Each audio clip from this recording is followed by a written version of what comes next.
Can I tell you?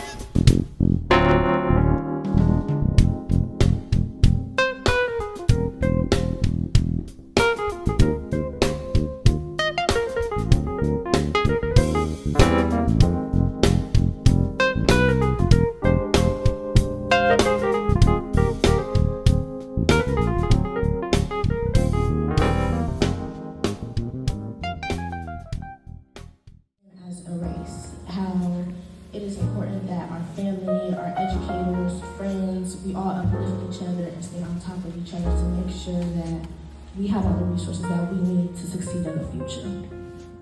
Now, Christian, I know you talked about the importance of justice for the Black community based on your experiences in Black Lit.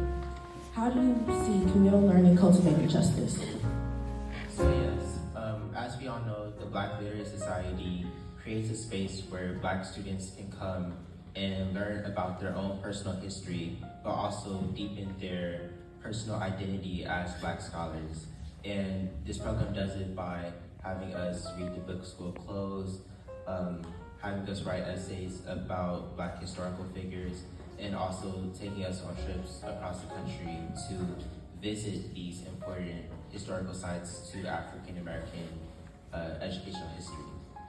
And because of these experiences, us on this panel and other Black students within the Black Literary Society program have gained this passion for speaking up and sharing these oftentimes overlooked and unheard of Black histories that we're learning about, which actively combats the censorship of Black African American history education that we're seeing all across the nation.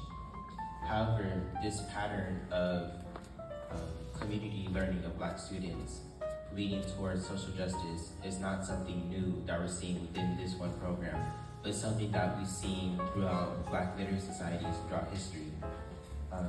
For example, one of the first Black literary societies was created by Alexander Crumpell and Hidden Highland Garnett. Now, these two men, they wanted to go to college, but weren't able to because of the lack of higher educational opportunities for Black students during this time.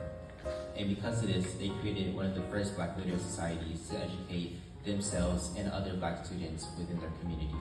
Now I'm going to read an excerpt from the book starting on page 35.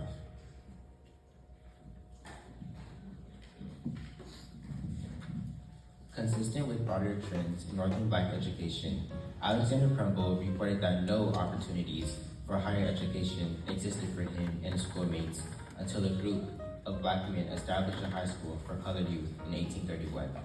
While some states provided public funding for Black education, many of their educational efforts resulted from private support and Black people double taxing themselves to create such opportunities. Yet, this school only whet our youthful appetite for larger facilities of training and culture, Crumpell explained. But alas, in those days, the doors of all academies and colleges were closed to colored youth. Crumpell and his peers took their education into their own hands. Led by Garnett, who had taken on a rather serious demeanor after his physical injury and his family encounter with white slave hunters, Crumpell and his peers organized themselves into a literary society. Their educational activities became quite political in nature. We resolved, described Crumpell, while slavery existed, we would not celebrate the 4th of July.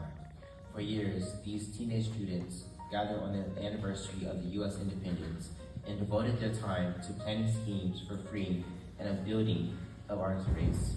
Crumpell recalled that the other resolve which was made amounted to a sworn commitment that when we had educated ourselves, we would go to the South, start an insurrection, and free our brethren in bondage.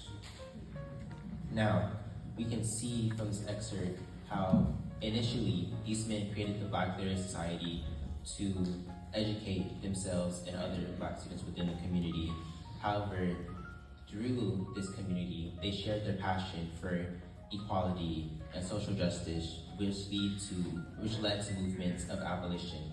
In the same way, this Black Literary Society program aims to inspire us Black students to speak up and use our voices to share our histories within our community while also chasing after our passions for social justice. And we do this through cultivating a community focused on Black education.